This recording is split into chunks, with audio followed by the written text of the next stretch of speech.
வணக்கம். இது யஃப்னா தமிழ் டிவியின் ஊடாக இலங்கையின் இன்றைய காலை செய்திகள். 5 முக்கிய விடயங்களின் கீழ் தமிழ் தேசிய கூட்டமைப்புக்கும் ஜனாதிபதிக்கும் இடையில் விசேட கலந்துரையாடல் ஒன்று இடம்பெற்றுள்ளது. நாட்டை கட்டி எழுப்புவதற்கு ஒன்றிணைந்து செயற்படுவோம் என்று ஜனாதிபதி குறிப்பிட்டுள்ளார். ஐக்கிய இலங்கையில் அனைத்து இனங்களையும் சுபிட்சத்தை நோக்கி கொண்டு செல்வோம் என்று தமிழ் தேசிய கூட்டமைப்பின் தலைவர் நாட்டை கட்டியெழுப்ப ஒன்றிணைந்து செயற்படுவோம் என்று ஜனாதிபதி கோத்தபாய ராஜபக்ச அவர்கள் தமிழ் தேசிய கூட்டமைப்பிடம் தெரிவித்துள்ளார். நாட்டு மக்கள் அனைவரினதும் தலைவராக அனைத்து மக்கள் மீதும் தாம் ஒரு சீர அவதானத்தை செலுத்துவதாகவும் ஜனாதிபதி குறிப்பிட்டுள்ளார். நீண்ட காலமாக தடுத்து வைக்கப்பட்டுள்ள சந்தேக நபர்களை விடுவித்தல், குற்றம் சாட்டப்பட்டு வழக்கு தொடரப்படாத சந்தேக நபர்கள் தொடர்பில் எதிர்கால நடவடிக்கையை முன்னெடுத்தல், உண்மைகளை கண்டறியும் பொறிமுறையை ஆரம்பித்தல், பயங்கரவாத தடுப்புச் சட்டத்தை மறுசீரமைத்தல், காணாமல் போனோர் தொடர்பான பிரச்சினைகளுக்கான தீர்வுகள் உட்பட்ட பல விடயங்கள் தொடர்பில் அரசாங்கம் செயற்பட்டு வருவதாக ஜனாதிபதி குறிப்பிட்டுள்ளார். தொடர்ந்தும் ஒன்றிணைந்து செயற்படுவதன் மூலம் வடகிழக்கு உட்பட நாட்டின் அனைத்து மக்களின் நோக்கங்களை நிறைவேற்றி நாட்டை அபிவிருத்தி நோக்கி நகர்த்த முடியும் என்று ஜனாதிபதி குறிப்பிட்டுள்ளார். புதிய அரசியல் அமைப்பு தமிழ் சிங்கள மொழிகளில் மொழிபெயர்க்கப்பட்டதன் பின்னர் அதில் சேர்க்கப்பட வேண்டிய திருத்தங்கள் தொடர்பில் கலந்துரையாடுதல், வடகிழக்கு அபிவிருத்தி நியத்தை ஸ்தாபித்தல் போன்ற விடயங்கள் தொடர்பில் இங்கே அவதானம் செலுத்தப்பட்டுள்ளது. பிரதமர் மஹிந்த ராஜபக்ச அவர்கள் அமைச்சர்களான பேராசிரியர் ஜி.ஏ. சமல் ராஜபக்ச, அலி சஃப்ரி, ஜனாதிபதியின் செயலாளர் காமினி ஜனவிரத்ன மற்றும் ஜனாதிபதி தலைமை ஆலோசகர் லலித் பீரதுங்க, தமிழ் தேசிய கூட்டமைப்பை பிரதிநிதித்துவப்படுத்தி பாராளுமன்ற உறுப்பினர் சுமந்திரன், சார்ல்ஸ் நிர்மலநாதன், சிவஞானம் ஸ்ரீதரன், சாணக்கியன் மற்றும் தவராசா கலையரசன், செல்வன் அடைக்கலநாதன் மற்றும் கோவிந்தன் கருணாகரன் ஆகியோர் இந்த கலந்துரையாடலில் கலந்து கொண்டனர்.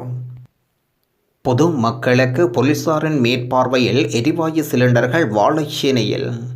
நாடு பூராகவும் தட்டுப்பாடாக இருந்த லிட்டோ எரிவாயு சிலிண்டர்கள் போலீசாரின் பாதுகாப்புக்கு மத்தியில் மட்டக்களப்பு மாவட்டத்தின் மக்களுக்கு சீராக வழங்கப்பட்டு வருகின்றது. அந்த வகையில் வாழைச்சேனை போலீஸ் பிரிவுக்கு உட்பட்ட பகுதியில் மக்களுக்கு லிட்டோ எரிவாயு விநியோக நடவடிக்கை வாழைச்சேனை போலீஸ் நிலையம் முன்பாக ஓட்டமாவடி வர்த்தக சங்க தலைவர் நியோனின் முயற்சியில் இடம்பெற்றுள்ளது. லிட்டோ எரிவாயு விநியோக மொத்த விற்பனை முகவர்களால் எடுத்து வரப்பட்ட சுமார் 700 சிலிண்டர்கள் கடும் நெருக்கடிக்கு மத்தியில் வாழைச்சேனை, பேத்தாளை, கல்குடா, ஓட்டமாவடி, மீராவோடை, கருவாங்கேணி உட்பட பல பகுதிகளில் வருகதந்த பொதுமக்களுக்கு போலீசாரின் மேற்பார்வையில் வழங்கப்பட்டுள்ளது. எரிவாயு கொள்வனவு செய்ய பொதுமக்கள் வருகதந்த நிலையில் மக்கள் அதிகம் காணப்பட்டுள்ளதனால் வாழைச்சேனை போலீஸ் நிலைய பொறுப்பதிகாரி லசந்த பண்டார தலைமையில் போலீசாரின் பாதுகாப்புடன் எரிவாயு விநியோகம் இடம்பெற்றுள்ளது. மட்டக்களப்பு மாவட்ட சீலாமுனை பிரதேசத்தினைச் சேர்ந்த ஊடகவியலாளர் திருமதி துஷாரா சுரேஷ் அவர்கள் தேசிய பேனா விருது வழங்கப்பட்டது. இலங்கை பத்திரிகை பேரவையின் 22வது ஆண்டின் தேசிய விருதுக்காக துஷாரா சுரேஷ் தெரிவு செய்யப்பட்டு கௌரவிக்கப்பட்டுள்ளார். யஃப்னா தமிழ் டிவி ஊடகம் சார்பாக நமது வாழ்த்துக்களை தெரிவித்துக் கொள்கின்றோம். வரலாறு காணாத உச்சத்தை தொட்ட தங்கம். இலங்கையில் தங்க விலை மீண்டும் கடுமையாக உயர்வடைந்து வருகின்றது. அதன் அடிப்படையில் தற்பொழுது சந்தையில் தங்கத்துக்கு தட்டுப்பாடு ஏற்பட்டுள்ளதாக விற்பனையாளர் அறிவித்துள்ளனர். அத்துடன் கொழும்பில் 24 கரட் தங்கப்பவுன் ஒன்றின் விலை 1,67,000 ரூபாவாக அதிகரித்துள்ளது. இதேவேளை 22 கரட் தங்கப்பவுன் ஒன்று 1,54,500 ரூபாய் வரை உயர்வடைந்திருக்கின்றது. எண்ணெய் தீர்ந்துவிட்டது, கெரவலப்பட்டிய அனல் மின் நிலையம் இடைநிறுத்தம். வரும் வாரத்தில் 10 மணி நேரம் மின்வெட்டு.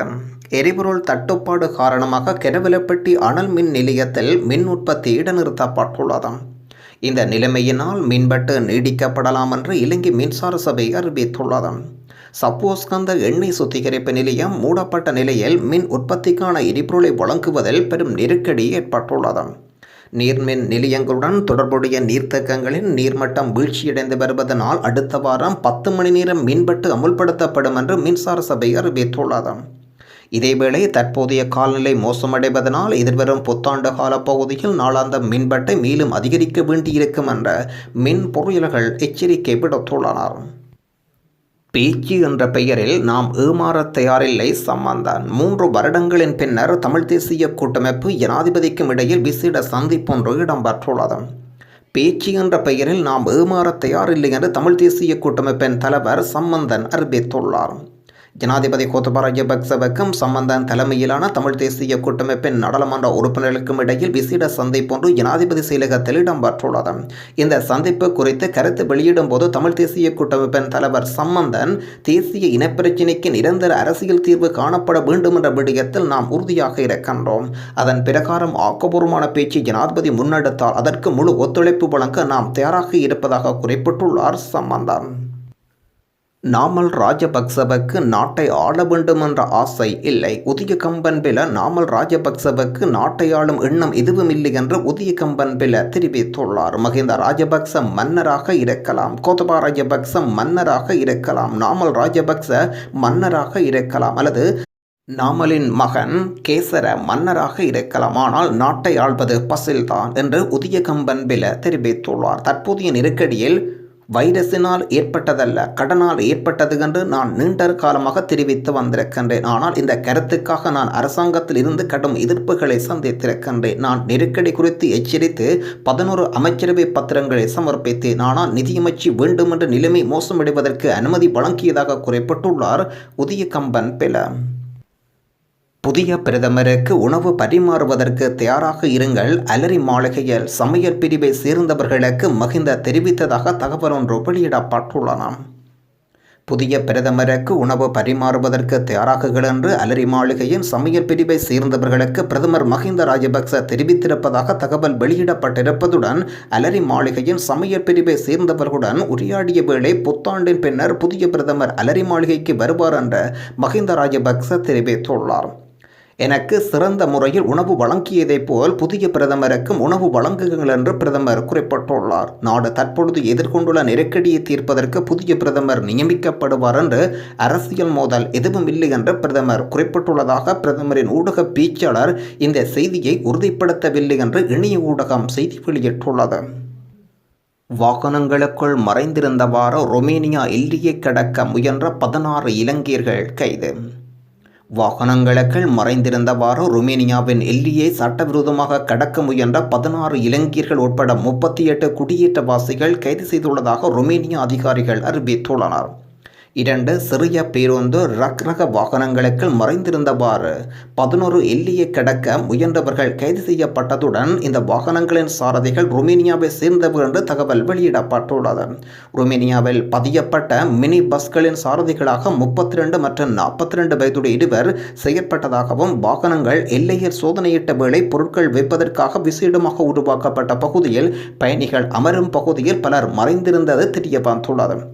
வாகனங்களில் 16 இலங்கையர்கள் காணப்பட்டனர். இவர்களில் 22 வயது தொடக்கம் 51 வயதுடையவர்கள் என்றும் தனிப்பட்ட ஆவணங்கள் மூலம் நாட்டுக்கு சட்டவிரோதமாக நுழைந்தவர்கள் என்றும் அதிகாரிகள் அறிவித்துள்ளனர். நாட்டு நிலைமையினை கருத்தில் கொண்டு போலீஸ் திணைக்களம் விடுத்துள்ள விசேட கோரிக்கை.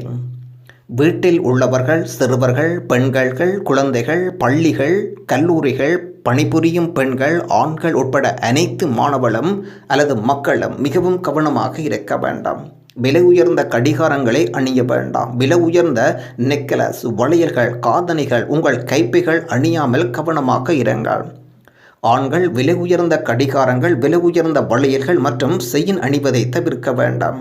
உங்கள் மதிப்புமிக்க மொபைல் போனை பொது இடங்களில் பயன்படுத்தாதீர்கள். பொது இடங்களில் செல்போன் பயன்படுத்துவதை குறைக்க முயற்சிக்கவும். வாகனத்தில் அந்நியர்களை ஏற்றிச் செல்வதை தவிர்க்கவும். தேவையான அளவுக்கு அதிகமாக எடுத்துச் செல்ல வேண்டாம். நீங்கள் பயணம் செய்யும் போது உங்கள் ஏடிஎம், கிரெடிட் கார்டை பாதுகாப்பாக வைத்திருங்கள். உங்கள் பெரியவர்களில் மனைவி மற்றும் குழந்தைகள் பற்றி தெரிந்து கொள்ள அடிக்கடி வீட்டில் பேசுங்கள். வீட்டில் உள்ள பெரியவர்கள் மற்றும் நபர்களுடன் வீட்டு வாசலில் மணி அடிக்கும் போது பிரதான கதவிலிருந்து பாதுகாப்பான தூரத்தை வைத்துக் கொள்ளுங்கள். முடிந்தால் பார்சல்கள், கடிதங்களை பெற கிரில்களை அணுகுவதை தடுக்க கிரில் கேட்டை பூட்டவும். குழந்தைகளை சீக்கிரம் வீட்டுக்கு செல்ல அறிவுறுத்துங்கள் என்று போலீசார் இந்த அறிவித்தலை விடுத்திருக்கின்றனர். காரணம் திருட்டு. லிட்டோ எரிவாயுவை இந்தியாவுக்கு விற்பனை செய்ய முயற்சி. நிதி அமைச்சர் பசல் ராஜபக்சவை அனுமனுடன் ஒப்பட்டு மகாநாயக்க தேரரிடம் முறைப்பாடு முன்வைத்துள்ளார் முன்னாள் அமைச்சரும் கெலகுருமைய தலைவருமான உதய கம்பன்பில. அனுமான் தனியாளாக இலங்கையை கொளுத்தி அழித்தது போல் பசல் ராஜபக்சவும் நாட்டை அழித்து கொண்டிருக்கின்றார் என்பதை கம்பன்பிலவின் முறைப்பாட்டின் சுருக்கம். ஸ்ரீலங்கா சுதந்திர கட்சியின், தேசிய சுதந்திர முன்னணியின், ஜனநாயக இடதுசாரி முன்னணியின், கல உரிமை உட்பட 11 கட்சிகள் பிரதிநிதிகள் கண்டிக்க பயணம் மேற்கொண்டு அஸ்கிரிய மற்றும் மல்பத்து பீடங்களின் மகாநாயக்க மற்றும் தீரர்களை சந்தித்து ஆசி பெற்றதுடன் சமகால அரசியல் நிலவரம் தொடர்பில் தெளிவுபடுத்தியுள்ளனர். ஜனாதிபதி கோத்தபாய ராஜபக்சவை ஆச்சரியப்பட வைத்த ரஷ்ய கோடீஸ்வரர். உலகின் தலைசிறந்த கோடீஸ்வரர் இலங்கை சுற்றுலா பயணம் மேற்கொண்டு வந்துள்ளதாக சுற்றுலா அபிவிருத்தி அதிகார சபை அறிவித்துள்ளது. அந்த வகையில் இலங்கை வருகை தந்த ரஷ்ய கோடீஸ்வரர் ஒருவர் தனது குடும்பத்துக்காக முழு ரயிலையும் பதிவு செய்து கொண்ட சம்பவம் இடம்பெற்றுள்ளது. அண்மையில் இலங்கை வந்த ரஷ்ய நாட்டவர் ரயில் ஒன்றை முழுமையாக முன்பதிவு செய்து குடும்பத்துடன் மலேகத்துக்கு பயணம் மேற்கொண்டார். சுற்றுலா அபிவிருத்தி அதிகார சபைக்கு விஜயம் செய்த ஜனாதிபதி கோத்தபாய ராஜபக்ச இந்த செய்தியை கேட்டு ஆச்சரியமடைந்துள்ளார். உலகெங்கிலும் உள்ள பணக்காரர்கள் இலங்கை வருகை தருவதாக சுற்றுலா அபிவிருத்தி அதிகார சபையின் தலைவர் பெர்னாண்டோ அறிவித்துள்ளார். ஜனாதிபதிக்கும் கூட்டமைப்புக்கும் சந்திப்பின் எதிரொலி அவசரமாக கூட்டமைப்பை தொடர்பு கொண்டார் இராணுவ தளபதி.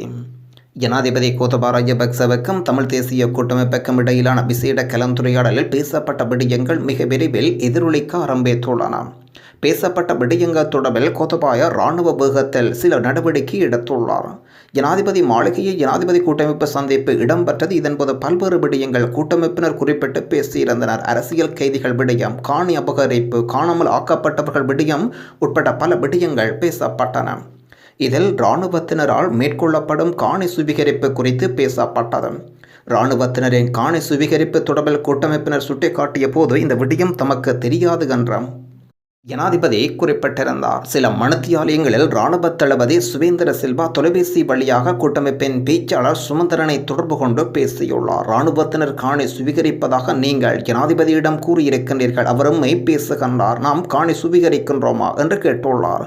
இராணுவத்தினர் சுவீகரித்த காணி பற்றிய விடயங்கள் தம்மிடம் உள்ளதாகவும் தேவையெனில் அதனை இராணுவ தளபதியிடம் தரலாம் என்று சுமந்திரன் குறிப்பிட்டுள்ளார். இராணுவத்தினர் சுவீகரித்துள்ள காணி பற்றிய விடயங்கள் தளபதியிடம் ஒப்படைக்க வேண்டிய பொறுப்பு இப்பொழுது கூட்டமைப்பினரிடம்.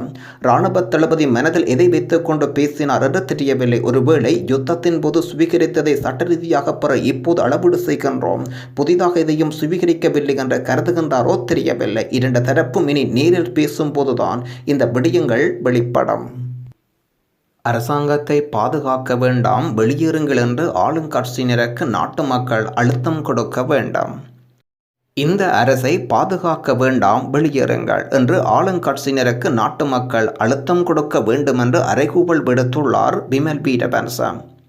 நாட்டின் நிலைமை தொடர்பில் வெறுமனமே வேடிக்கை பார்த்து கொண்டிருக்க முடியாது. பசல் ராஜபக்ச இருக்கும் வரை உலக கலந்துரையாடல் மூலம் தீர்வை எதிர்பார்க்க முடியாது. அமெரிக்கா இந்தியாவை நோக்கியே நாட்டை அழைத்துச் செல்கின்றார். எமது நாட்டின் வான்பரப்பின் ஒரு பகுதி வழங்கப்பட்டுவிட்டது. தீவுகள் சிலவற்றையும் விற்பனை செய்து விட்டனர். எனவே நாடு மீது கடுகளவேனும் பற்றுள்ள நாடாளுமன்ற உறுப்பினர்கள் இந்த அரசுக்கு சாதாரண பெரும்பான்மை இல்லாது செய்ய முன்வர வேண்டும். இந்த அரசை பாதுகாக்க வேண்டாம், வெளியேறுங்கள் என்று ஆளுங்கட்சியிருந்து மக்கள் அழுத்தம் கொடுக்க வேண்டும் என்றும், அவ்வாறு நடந்தால் அரசு பெரும்பான்மையை இழந்துவிடும் நாடாளுமன்ற உறுப்பினர் பிமல் வீரவன்ச குறிப்பிட்டுள்ளார். உலக வங்கியிடமிருந்து $1 பில்லியன் கடனுதவியை பெற்றுக்கொள்ள தீர்மானம் இலங்கை. உலக வங்கியிடம் இருந்து $1 பில்லியன் கடனுதவியை இலங்கை பெற்றுக்கொள்ளும் என்று தெரிவிக்கப்படுகின்றது. அதற்கமைய இலங்கையின் கிராமப்புற அபிவிருத்தி, புதுப்பிக்கத்தக்க பலசக்தி மற்றும் டிஜிட்டல் மயமாக்கல் திட்டங்களுக்கு உலக வங்கியிடம் இந்த கடனுதவியை இலங்கை நாடுவதாக தெரிவிக்கப்படுகின்றது. அதே நேரம் நிதியமைச்சர் பசில் ராஜபக்ச அடுத்த மாதம் அமெரிக்காவில் உலக வங்கி மற்றும் சர்வதேச நாணய நிதியத்தின் பிரதிநிதிகளை சந்திக்க உள்ளதாகவும் தகவல் வெளியிடப்பட்டுள்ளன. அச்சுத்தாள் தட்டுப்பாடு காரணமாக இலங்கையின் 2 பத்திரிகைகள் இன்று தொடக்கம் அச்சுப்பதிவுகள் இடைநிறுத்தம். அச்சுத்தாள் கட்டுப்பாடு காரணமாக இலங்கையின் 2 பத்திரிகைகள் தங்கள் அச்சுப்பதிப்புகளை இடைநிறுத்துவதாக உத்தியபூர்வமாக அறிவித்துள்ளனர். இந்த அறிவிப்பை அவற்றின் உரிமையாளர்கள் இன்று வெளியிட்டுள்ளனர். இலங்கையின் நிதி பேரிடருக்கு புதிதாக 2 பத்திரிகைகள் காணப்படுகின்றன. அண்மையில் பாடசாலை மாணவர்களுக்குரிய பரீட்சை பேப்பரும் இல்லாத பட்சத்தில் பரீட்சைகள் ஒத்திவைக்கப்பட்டிருப்பது நினைப்பிருக்கலாம். 22 மில்லியன் சனத்தொகை கொண்ட தெற்காசிய நாடு 1948ஆம் ஆண்டு பிரிட்டனில் சுதந்திரம் பெற்ற பின்னர் மிக மோசமான நிதி பொருளாதார நெருக்கடியை எதிர்கொண்டது. அந்நிய சிலாவணி கையிருப்புகள் முன் எப்போதும் இல்லாத அளவுக்கு குறைவாக காணப்படுகின்ற நிலையில் இந்த நிலைமை ஏற்படுகின்றது. இலங்கையின் பல்வேறு கொள்கைகளை கொண்ட நாளிதழ் விலைகள் அதிகரிப்பு காரணமாக வெளிநாடுகளிலிருந்து அச்சுத்தாள் பெற்றுக்கொள்வதில் காணப்படும் நெருக்கடி காரணமாக தங்கள் பங்குகளை குறைத்துக் கொண்டன. இதே நேரத்தில் ஆண்டிறுதி பரீட்சைகள் ஒத்திவைக்க வேண்டிய நிலையும் ஏற்பட்டுள்ளது. அமெரிக்க டாலர் பற்றாக்குறை காரணமாக மின்சார தட்டுப்பாடும் ஏற்பட்டிருக்கின்றது. பிப்ரவரியில் பணவீக்கம் 17% காணப்பட்டது. 5 மாத பணவீக்கம் மிகவும் அதிகமாக காணப்படுகின்றது. எரிபொருளை பெறுவதற்காக வாகனங்களுடன் மக்கள் காத்திருக்கின்றனர். நீண்ட நேரம் காத்திருந்தால் இதுவரை 4 பேர் உயிரிழந்திருக்கின்றனர். நன்றி.